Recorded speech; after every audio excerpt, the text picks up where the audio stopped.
They laughed at her first, calling her work suspicious, dismissing her as a girl who didn't belong.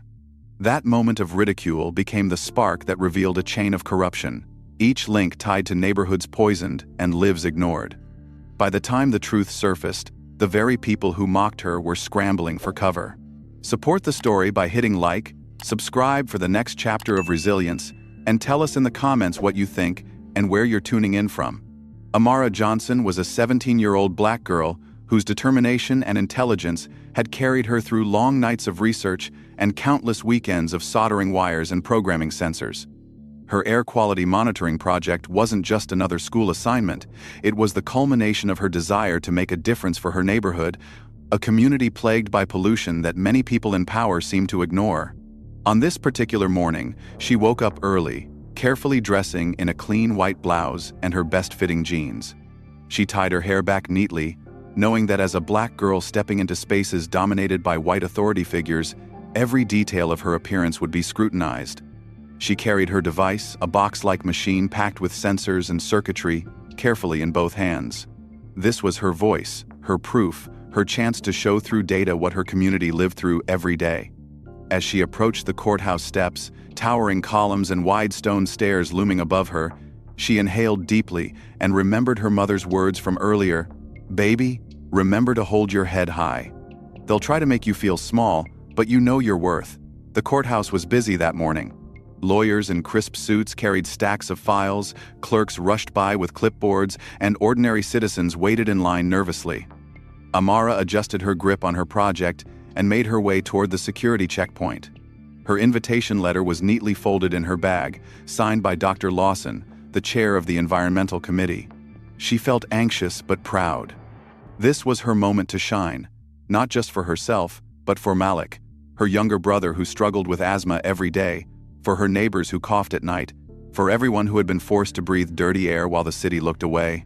As she reached the checkpoint, a tall white officer with sharp eyes stepped forward, his hand raised to stop her. His tone was instantly harsh. "What's in the box?" he demanded. Amara smiled politely and answered, "It's my air quality monitor, sir. I'm presenting it to the Environmental Committee today, in room 302. She offered him her letter of invitation. He barely glanced at it. His lips curled as he waved over another officer. "This looks suspicious," he muttered, yanking the project from her hands with no concern for its fragility. Her stomach dropped as she saw him tilting it roughly, wires dangling out of alignment. "Please be careful," she said quickly, trying to keep her voice steady. "This is a scientific instrument. I need it intact to present my research." The officer sneered at her, his voice dripping with contempt. "You people always think the rules don't apply to you." Amara froze for a moment, the words cutting deep, but she forced herself to meet his gaze. She knew what he meant by "you people." It wasn't about the project. It was about her skin, her identity, the way she would always be seen first as a black girl before anyone noticed her intellect. She swallowed her anger, because one sharp word could be twisted into aggression and used against her.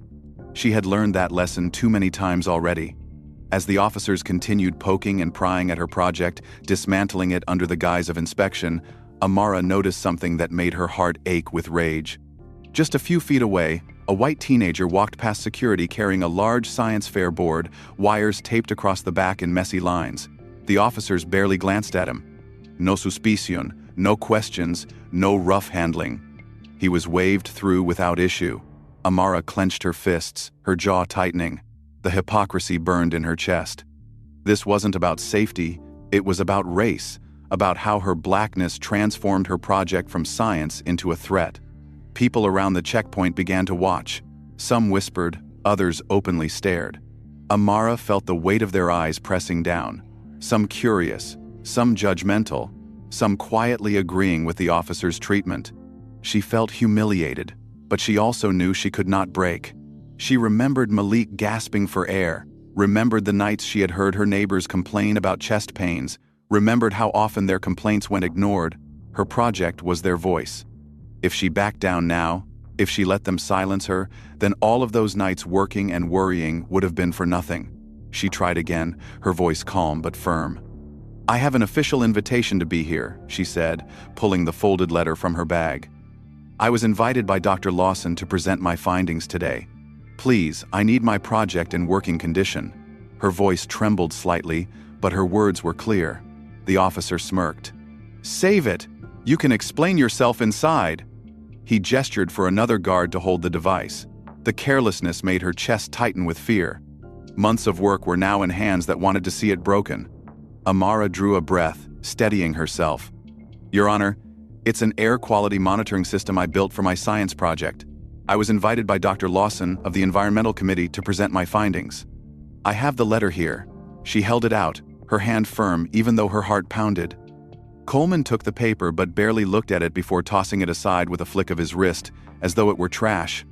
The gesture stung more than words, but Amara stood firm, refusing to let her voice shake. Coleman stood abruptly, his robe sweeping as he walked around the bench and approached the table where her project lay.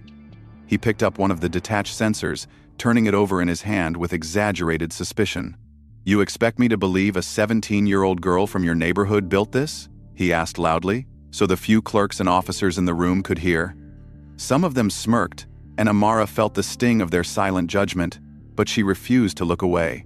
"Yes, sir," she answered calmly. "I designed and built it myself. I received a grant from the State Science Foundation to purchase the parts." Coleman's jaw tightened, his expression one of mocking disbelief. "A likely story," he said, slamming the sensor back on the table so hard it rattled against the wood. "What people like you call research is usually just excuses to waste other people's time." His words carried venom, each syllable meant to diminish her. Amara's chest tightened, but she forced herself to breathe evenly, reminding herself that showing anger would only confirm the caricature he wanted to paint of her. Coleman walked slowly around her, circling like a predator. "I've been on this bench for 20 years, he said, his voice booming. "I've seen every trick, every story, every scheme. And you expect me to believe you're here with legitimate research instead of some plot to disrupt proceedings? This courthouse isn't your science fair, girl." His hand came down on the table with a loud slam, scattering the components of her project. One sensor clattered to the floor and rolled under the table. Amara's heart ached as she watched months of work reduced to scraps, but she did not flinch. "That equipment represents 6 months of research," she said evenly, her voice steady though her hands clenched at her sides. Coleman barked a harsh laugh. "Research?" he scoffed. "Is that what you call it now? Playing with wires in your garage?" The officers chuckled under their breath, and Amara felt the heat of humiliation rise in her face, but she steadied herself by remembering Malik's coughing, the chemical smell in the air back home, the night she stayed awake soldering parts by a dim lamp. This wasn't just a science project, it was evidence of injustice, and she would not let Coleman destroy both her work and her dignity without resisting. "Your Honor," she began, forcing her voice to remain measured, "my research documents significantly higher particulate matter in low-income, predominantly black neighborhoods compared to affluent white neighborhoods. These findings are important for public health and deserve to be heard." Coleman's expression hardened, his lips pressing into a thin line. He stepped closer, towering over her, his shadow falling across her face. "Are you telling me how to do my job?" he demanded, his voice suddenly sharp, dangerous. Amara swallowed but did not retreat. "No, sir, I'm only presenting facts." Coleman glared at her for a long moment before turning to the officers. "This device will remain confiscated for security inspection," he declared. "She can wait in the hallway until the committee decides whether to waste its time with her nonsense." Amara felt her stomach twist at his words. "May I have a receipt for my property?" she asked carefully, her tone respectful but insistent. Coleman froze for half a second, then his smile returned, cold and cruel. "Getting legal advice from somewhere, are we?" he asked mockingly. "Do you think your papers and rules protect you here? In my courtroom, I decide what happens. You would do well to remember your place." His words hung in the air, heavy and final, a deliberate reminder of the imbalance of power between them. She sat upright, her back against the hard bench, her chin lifted, repeating silently to herself that she belonged here. When Dr. Dry-2-Sadi-Azantu-Zantu-7, Williams, the environmental scientist with wire-rimmed glasses and gray hair, finally appeared, his eyes widened at the sight of her waiting outside instead of setting up for her presentation. "Amara, there you are," he said urgently. "We start in 15 minutes. Why aren't you preparing?" She steadied her voice as she answered. "Judge Coleman confiscated my project. He said it was suspicious." Doctor, William's face darkened with disbelief. That's absurd. You're our keynote student presenter. Without hesitation, he motioned for her to follow him back toward Coleman's chambers. As they stepped inside, the judge barely looked up from his phone, raising one finger to make them wait while he finished his call. Amara stood tall, refusing to cower, though her stomach churned with nerves. When Coleman finally addressed them, "Doctor," Williams explained firmly, "Judge Coleman, there's been a misunderstanding. Amara Johnson is our invited presenter today. This device is a scientific project that I personally vetted." Coleman didn't even glance at Amara, his voice cool and dismissive. "This young woman brought unauthorized electronic equipment into a federal building. That requires proper investigation. Dr. EDS. Williams pushed his glasses up and replied, "It's a science project, not a threat. I can vouch for it." Coleman's eyes sharpened. "Did you run background checks on her and her family? Do you know where she's from?" The words cut into Amara like knives, and she forced herself to answer calmly, "I was born in Chicago, sir. My family has lived there for generations. We moved here 3 years ago." Coleman made a dismissive sound, unimpressed. "Her project will remain confiscated until proper authorities have time to inspect it," he said firmly. "But if you wish, you may take responsibility for her attending the meeting without her device." Dr. Williams opened his mouth to protest, but Coleman silenced him with a sharp look. "Perhaps she'll learn a lesson in planning ahead," he added smugly. As they walked away, Amara felt fury and despair collide in her chest. But when Dr. Williams muttered angrily, "That man is out of line," she steadied herself and replied, "It's okay. I'll do the presentation from memory." His eyes softened as he studied her, recognizing both the burden and the courage in her words. They entered the committee room, where 12 members sat around a long table and several observers lined the walls. Amara's heart pounded as every eye turned toward her. "Dr. Williams announced, "We've had an unexpected situation, but Amara will proceed." The weight of the room pressed down, some members skeptical, others waiting curiously. Amara stepped forward, her palms slick with sweat, and began. "My project measures particulate matter concentrations in low-income neighborhoods compared to affluent ones," she said, her voice trembling at first, but growing stronger with every sentence. She drew diagrams on a borrowed notepad, sketching how air particles clustered in communities like hers, explaining her methods of data collection, the calibration of her sensors, the statistical controls she had applied. She spoke of the correlation she had documented between pollution spikes and increased emergency room visits for respiratory distress. Her words painted vivid pictures of children struggling to breathe, families living under the weight of invisible poisons, neighborhoods neglected because of who lived there. As she spoke, she saw some members lean forward, their skepticism fading, their attention sharpening.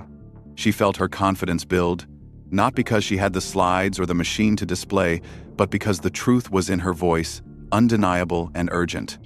She described how her findings revealed environmental protection laws being enforced unevenly, with affluent white neighborhoods benefiting from swift responses to violations while Black and brown communities were left exposed. "The data shows clear disparities," she said, her tone steady now. "Where enforcement is strong, health outcomes improve. Where enforcement is weak, children suffer. This isn't just numbers on a page, it's lives." The room was silent as she finished her explanation, her chest heaving slightly from the effort of holding herself together. For a moment, she feared the silence meant rejection. But then Dr. Lawson, the committee chair, leaned back in his chair and said with conviction, "Remarkable work, especially under these circumstances." The room erupted into applause, firm and genuine. Amara blinked rapidly, her throat tight with emotion, but she managed to bow her head slightly in thanks. "Dr.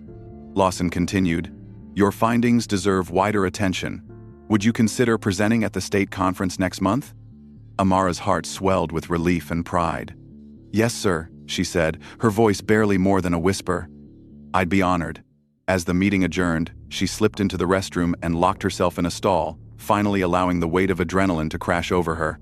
Her hands shook as she leaned against the wall, whispering to herself, "I did it." She thought of Malik, her mother, her neighbors, and for the first time that day, she allowed herself a small smile. Amara explained everything in detail, from the humiliating security checkpoint to the way Coleman had mocked her in open court, to the moment she presented without tools and still won their respect. Her mother's eyes welled with tears of both anger and pride. But before Amara could finish, her phone buzzed. It was a text from an unknown number.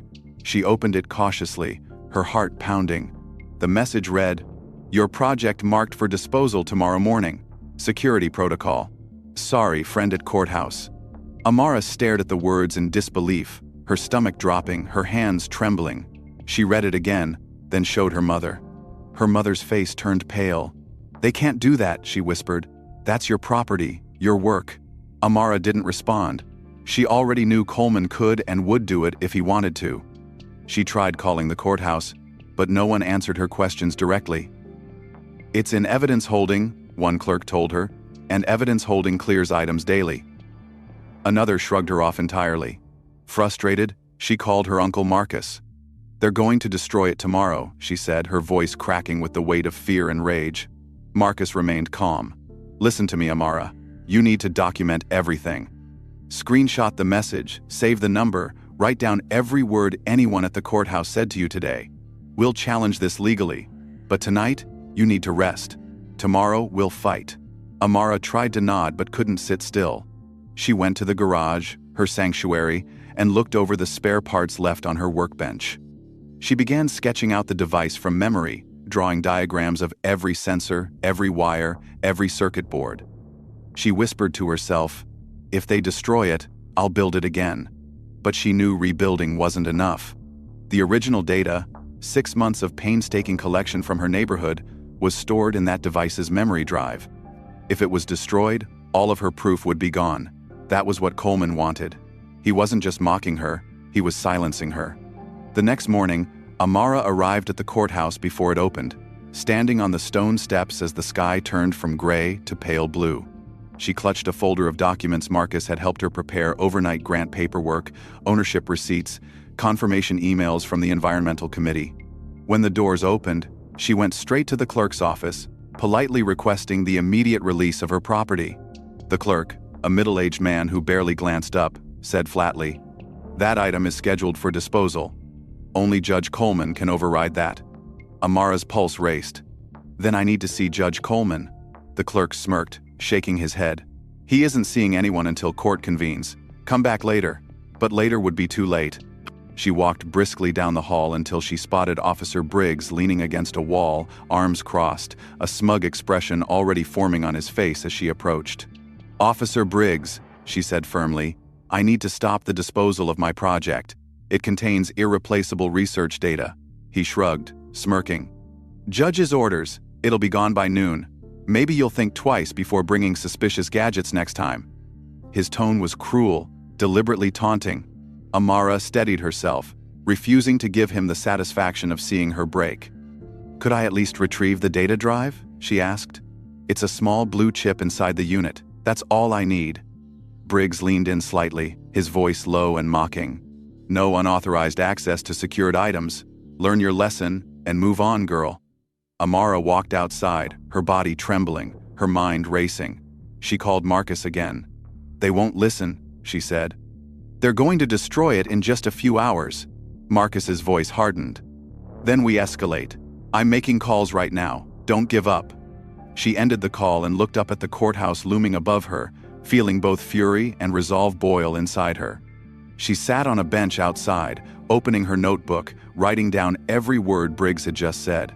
She documented the time, the location, the refusal. She remembered Marcus's advice. Paper trails mattered. While she wrote, she thought about what this really meant. Coleman wasn't just suspicious of her project, he was actively trying to erase it. Why? Because the data didn't lie. The data connected the dots between neglected black neighborhoods and poor enforcement of environmental protections. The data was proof of systemic injustice. And if Coleman had ties to people profiting from those disparities, that proof was dangerous. When she returned home that evening, she went straight to the garage again, pulling out tools and spare boards. Her mother stood in the doorway, arms crossed, eyes filled with worry. "Amara," she said gently, "sometimes fighting isn't worth the cost." Amara looked up from her soldering iron, her face streaked with determination. "This is worth it, Mom. It's not just about me. It's about Malik. It's about all of us breathing this air every day." When Judge Coleman confiscated my project, he didn't just take a machine. He tried to erase the truth. Her mother's eyes widened, the weight of her daughter's words hitting hard. "You think this is deliberate?" she whispered. Amara nodded slowly. "I don't know all the details yet, but I know this. He doesn't want the data to survive." Amara Johnson stood in the courthouse hallway gripping her notarized papers as Judge Coleman stormed off to take his urgent call, her chest heaving as she realized she had narrowly avoided having them seized, and for a brief moment she allowed herself to feel the smallest flicker of triumph, not because she had won, but because she had refused to bow, because she had forced a man like Coleman to retreat even for a few minutes, but she also knew the fight was far from over. Officer Briggs lingered nearby, his expression sour, as though he resented that she had not been dragged out in disgrace, and Amara turned to him with calm precision, her voice steady as she said, "You know what he's doing is wrong, don't you?" Briggs's jaw tightened, but he said nothing, his silence more revealing than words. She gathered her things and walked outside, the morning sun already high, shining down on the courthouse like a spotlight, and as she descended the steps, she pulled out her phone and dialed Marcus again, relaying every detail, every word, and every look. Marcus listened quietly, then said, "You did exactly the right thing. You stood your ground. Now we use what we have. I'll draft a complaint for judicial misconduct, but I need you to understand, this isn't just about recovering your project anymore. This is about exposing a pattern. That judge doesn't want your data out there because it threatens something bigger than you realize." Amara paused, absorbing the weight of his words, and thought back to the way Coleman had demanded to know where she was from, the way he had dismissed her neighborhood, the way he had smirked when he spoke of people like her. It wasn't suspicion, it was fear of exposure. That evening, she sat in her garage surrounded by wires and tools, trying to rebuild the device from memory, her mother leaning in the doorway watching silently before finally stepping inside, her voice soft but firm. "Amara, I don't want to see you get hurt. This man is powerful. He's a judge. People like him don't lose." Amara looked up from her soldering iron, her eyes shining with both exhaustion and fire. "But they should, Mom. He's not just holding my project hostage.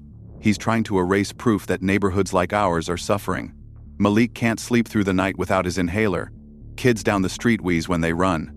I've got the data that proves why, and he wants it gone. If I don't fight, who will?" Her mother's lips trembled, torn between pride and fear, and finally she placed a hand on her daughter's shoulder. "Then fight, baby, but fight smart. Make sure you've got people beside you." Amara nodded, already knowing who she would call. The next morning, she returned to school, her classmates buzzing about her absence the day before, some whispering with curiosity, others with skepticism. Her physics teacher, Ms. Taplas Endar Reynolds, pulled her aside after class. "Dr. Williams told me what happened," she said, her tone sharp with anger. "Judge Coleman had no right to keep your property without cause. Have you told your father?" Amara hesitated, her voice low. "I left him messages, but he's at a conference in D.C. I didn't want to bother him." Ms. Reynolds frowned deeply. "Sometimes you have to bother people, Amara, especially when they need to know the truth." Amara nodded, but remained quiet. Her father was always busy, always away. A man who carried weight in places she didn't fully understand. She wasn't ready to lean on him, not yet. During lunch, her phone buzzed again. Another message from the same unknown number. "He's not backing down, disposal still scheduled, be careful." Amara's heart raced as she stared at the screen. Someone inside the courthouse was risking their position to warn her, someone who saw what Coleman was doing and wanted her to know. She typed back quickly, "Who are you?" but received no reply. She tucked the phone away, her mind racing. If her project was destroyed, so was the evidence it contained. She couldn't let that happen. After school, she returned to the courthouse, standing at the security checkpoint with her documents once more. The guard on duty was different this time, less hostile, and she explained firmly, "I need to speak with Judge Coleman about my property. It's scheduled for disposal today." The guard shook his head. "Judge left for the day. You'll have to return tomorrow." Amara clenched her jaw, feeling the hours slipping away, the clock ticking closer to the destruction of everything she had worked for.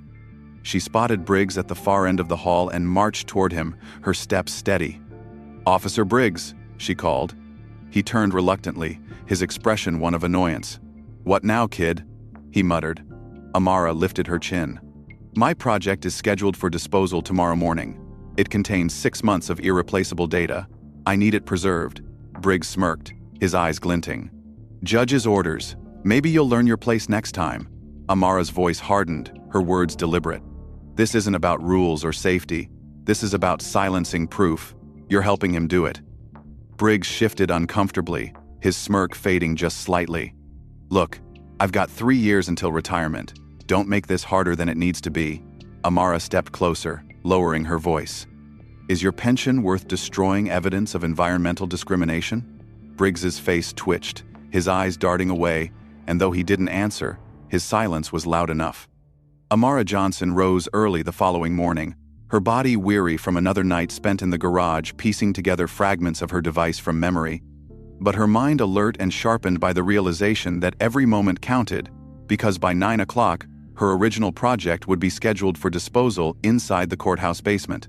She packed the folder of notarized documents Marcus had helped her prepare, kissed her mother on the cheek, and walked out the front door with Malik still half asleep at the table, watching her with wide eyes as if he somehow understood the weight of what his sister was carrying on her shoulders.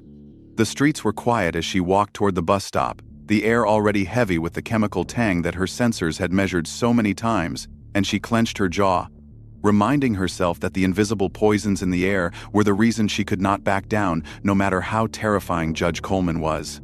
By the time she reached the courthouse steps, a small crowd had gathered outside for unrelated cases, attorneys and defendants mingling in nervous groups, but her presence with a stack of legal papers and fire in her eyes set her apart, and she could feel curious stares follow her as she climbed the stone stairs. She paused for a moment, inhaled deeply, and whispered, "This is for Malik. This is for Mom. This is for every kid who can't breathe." Inside, the marble halls echoed with the shuffle of shoes and the clipped voices of clerks.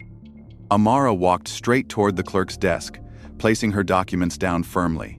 "I am here to demand the immediate release of my property," she said clearly, her voice strong despite her racing heart. The clerk glanced at the papers and rolled his eyes. "As I told you yesterday, only Judge Coleman can override disposal. He has not authorized it. Now step aside." Amara's pulse quickened, but instead of retreating, she turned and marched directly toward Coleman's chambers, the documents clutched tightly in her hand. She reached the heavy doors and knocked firmly. A bailiff stepped out, frowning. "The judge is not available." Amara met his gaze without flinching. "Then tell him Amara Johnson is here with notarized proof of ownership and a legal request for her project's return. If he ignores me, I will file complaints with every oversight body in the state." The bailiff blinked in surprise at her defiance, then shut the door, disappearing inside. Moments later, the door opened again, and Judge Coleman himself emerged, his robe billowing as he strode into the hall, his face twisted into a scowl. "Persistent, aren't you?" Coleman sneered, his voice dripping with irritation. "Yes, sir," Amara answered evenly, refusing to let her fear show. "Persistent because this is my property and my research, and its destruction would violate my rights." She held up her documents, her hands steady despite the adrenaline flooding her veins. Coleman snatched the papers from her and glanced at them briefly before tossing them back. "File it with the clerk. I don't have time for a child's tantrum." He turned to walk past, but Amara stepped deliberately into his path, her voice firm.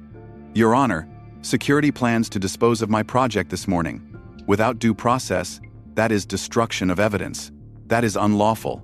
Coleman froze, his eyes narrowing. Slowly, he leaned toward her, his face inches from hers, his voice low and dangerous. "Are you threatening me, girl?" Amara drew in a deep breath and answered, "No, sir. I am exercising my rights as a citizen." The words hung in the air, bold and unshaken.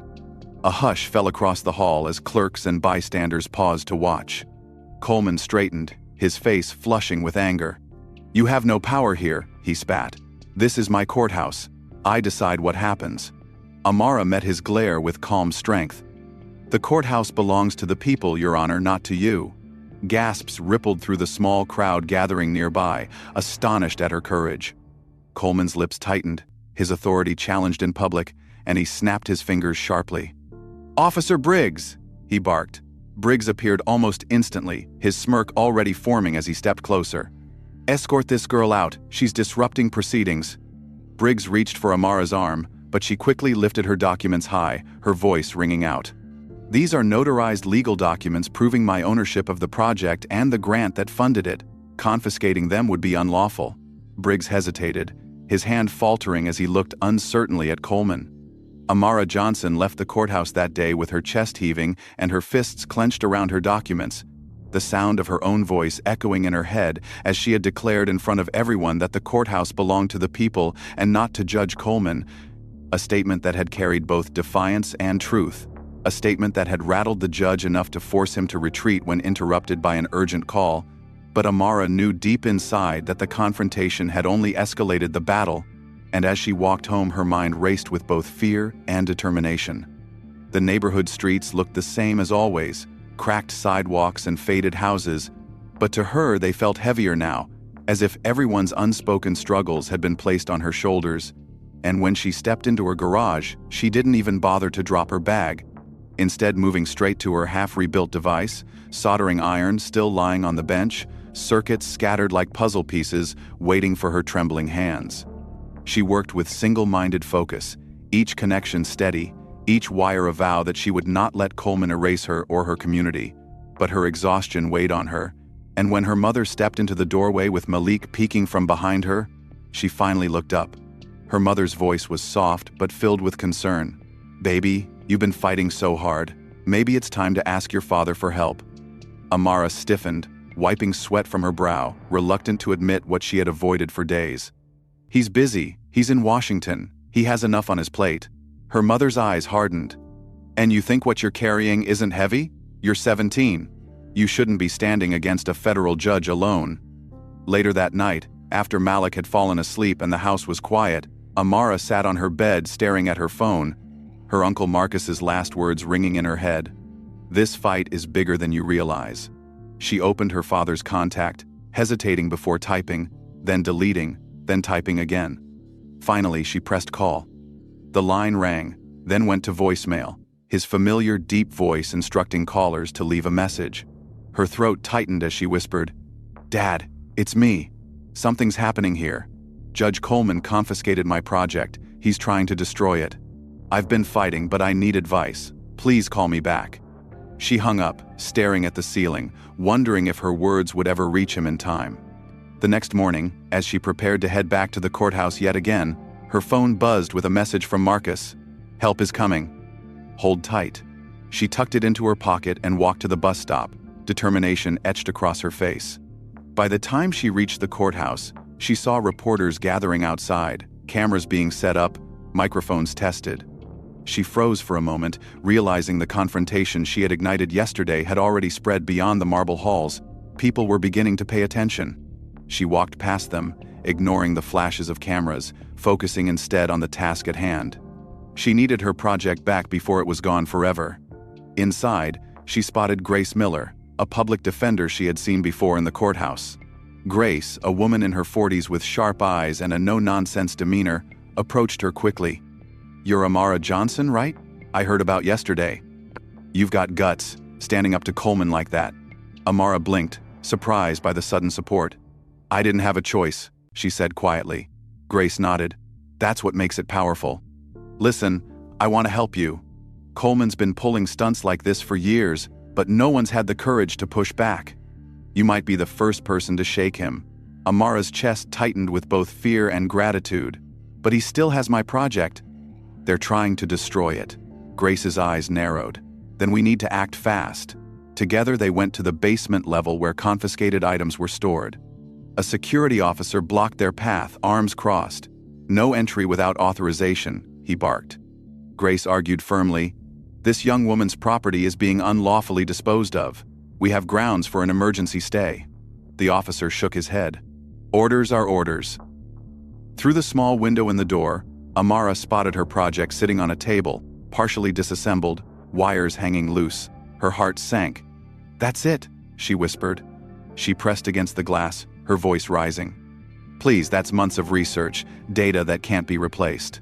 The officer's face remained stone. "Step back or I'll have you removed."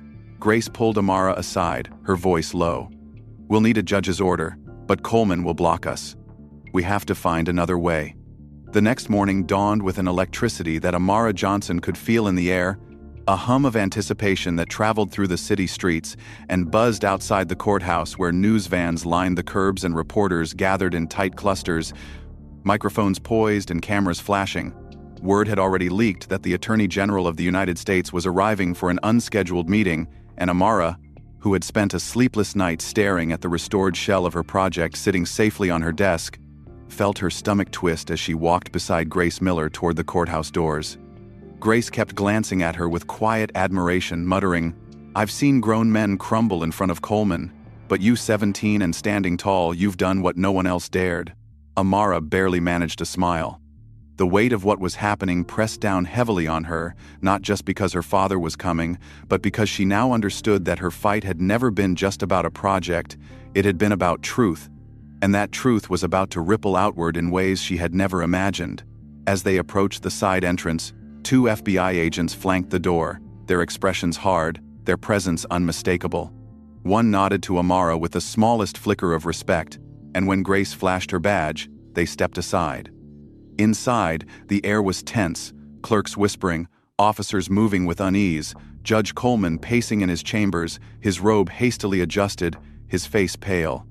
Amara and Grace were ushered into a conference room where her father, Henry Johnson, stood tall in a dark suit, his presence commanding without effort, his calm demeanor so familiar, yet suddenly charged with new meaning now that she knew the weight of his title. He turned to her, his eyes softening for just a moment. "You okay?" he asked quietly. She nodded, swallowing the lump in her throat. "Better now." He placed a reassuring hand on her shoulder. "You stood your ground, Amara. Respectfully, firmly. That matters. I'm proud of you." His words lit a fire inside her chest, a validation that balanced against the cruelty of Coleman's taunts, a reminder that she was not small, not powerless, not invisible. Around the table sat Justice Department officials, FBI agents, and Dr. Williams, who gave her an encouraging smile. Maps were spread across the walls, marked with red and blue zones. One official explained, "With Ms. Johnson's data, we've been able to cross-reference environmental violations with judicial records. The overlap is exact." Grace leaned in, studying the maps. "So the neighborhoods where enforcement was weakest, those are the same areas Coleman was handing down the harshest sentences?" Another agent nodded grimly. "And they're also the areas where Senator Charles Whitmore's development companies were buying property. Properties devalued by pollution and neglect, then flipped for profit after selective cleanup." Amara's breath caught as she traced the lines on the map. She remembered each data point she had collected, each sensor placed in her neighborhood, each night she had worried whether her results would matter. Now she saw how her small project had cracked open something massive, a web of corruption that tied environmental injustice to judicial misconduct and political greed. When Judge Coleman was finally escorted into the room by 2 FBI agents, his swagger was gone, his shoulders hunched as if the weight of his own actions had begun to crush him. His attorney followed, a man in a polished suit with a practiced smirk, but even he looked unsettled. Coleman tried to muster authority. "Attorney General Johnson, this theatrical display is hardly necessary for a misunderstanding over a student project." Henry didn't offer his hand. His voice was calm but sharp as steel. "This meeting isn't about a project." That incident was the thread that unraveled a disturbing pattern. "Sit down." For the next hour, Justice Department officials laid out the evidence, charts showing sentencing disparities, phone records between Coleman's chambers and Whitmore's office, financial transactions linking rulings to property deals. Coleman's attorney objected repeatedly, but each time the evidence stacked higher, damning and undeniable. Coleman's face grew paler with every document slid across the table, with every graph showing a 40% increase in sentencing lengths for defendants from black neighborhoods, with every phone call recorded just before a ruling that benefited Whitmore's companies. The news spread like wildfire across the city and then the nation. Judge Richard Coleman placed on administrative leave after an emergency session with the Attorney General and the Justice Department. The whispers of corruption now headlines and the murmurs of misconduct now shouted across news stations and social media. Amara Johnson watched it unfold from the living room couch, her mother sitting beside her, Malik curled up with a blanket, eyes wide as he listened to the television anchors speak her name with reverence. The 17-year-old student whose science project had triggered a federal investigation. She felt both awe and exhaustion as she realized the storm she had unleashed, yet deep inside she also felt pride, because this was not just about her, it was about her neighborhood, her classmates, her brother, and every child who had struggled to breathe while powerful men profited. Her father paced nearby, phone in hand, fielding calls from Washington, while Grace Miller sat at the kitchen table reviewing notes and preparing for what she knew would be a relentless battle in the days ahead. The next morning, Amara returned to the courthouse, escorted by FBI agents who treated her with the respect she had been denied before, and as she walked through security, the guards who had once sneered now stood stiffly, avoiding her gaze. She entered the committee chamber again, this time with her device restored to working order, and when she presented her data once more, the room leaned in with rapt attention. The graphs and measurements she displayed revealed the same pattern she had memorized days earlier, a pattern no one could ignore now that the Justice Department had confirmed its wider implications. Dr. Apley's Lawson, the committee chair, looked both troubled and inspired as he announced, "This data will be essential to our federal investigation. Ms. Johnson, the committee would like to fund an expansion of your monitoring system to cover the entire city." Applause followed, louder this time, more confident, the recognition not just of her work but of the truth her work had forced into the light. Amara bowed her head slightly, her voice steady. "I would be honored." Outside, the fallout accelerated. Senator Charles Whitmore's office issued a statement denouncing the investigation as politically motivated, but stock markets told a different story, his development companies tumbling 30% in value overnight as investors panicked. 3 more judges quietly requested leaves of absence after their rulings were scrutinized for similar disparities, and whispers of a broader network began to surface. Reporters camped outside the courthouse, eager for updates, and Amara found herself thrust into the spotlight in ways she had never imagined. She spoke carefully when asked questions, always bringing the focus back to her neighborhood. "This isn't about me," she told one reporter firmly. "It's about kids like my brother who can't breathe at night. It's about families who deserve clean air." Her words spread across television screens and online articles, amplified by activists who saw her as a symbol of both environmental and racial justice. But inside the courthouse, the struggle was far from finished. Coleman's attorney returned with a proposal, offering cooperation in exchange for leniency, a clear sign that the judge knew his career was already over and his only hope lay in bargaining.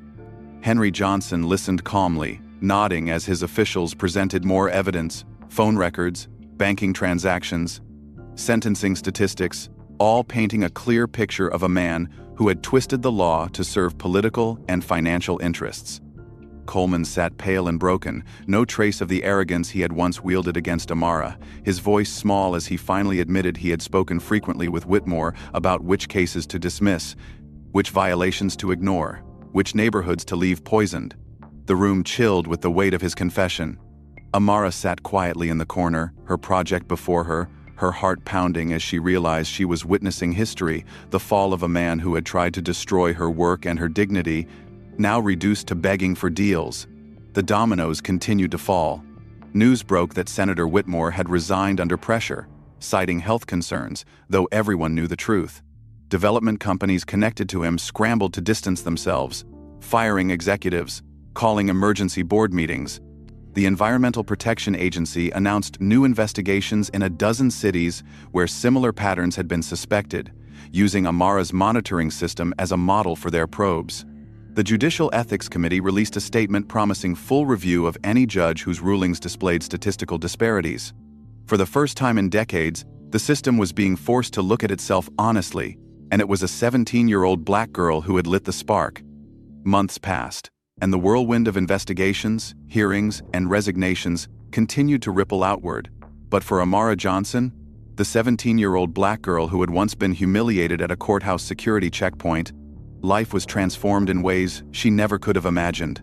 The same courthouse where Judge Coleman had mocked her now bore a bronze plaque at its entrance reading Environmental Justice Review Board established 2025, a permanent reminder that her stand had sparked structural change. Walking through its halls no longer filled her with dread but with quiet pride, and instead of being treated with suspicion, she was greeted with nods of respect. Guards recognizing her and clerks whispering her name with admiration. The city itself began to change too. New air quality monitors modeled after her design were installed across neighborhoods, their data streams visible to the public on community dashboards and mobile apps, empowering residents with proof no official could ignore.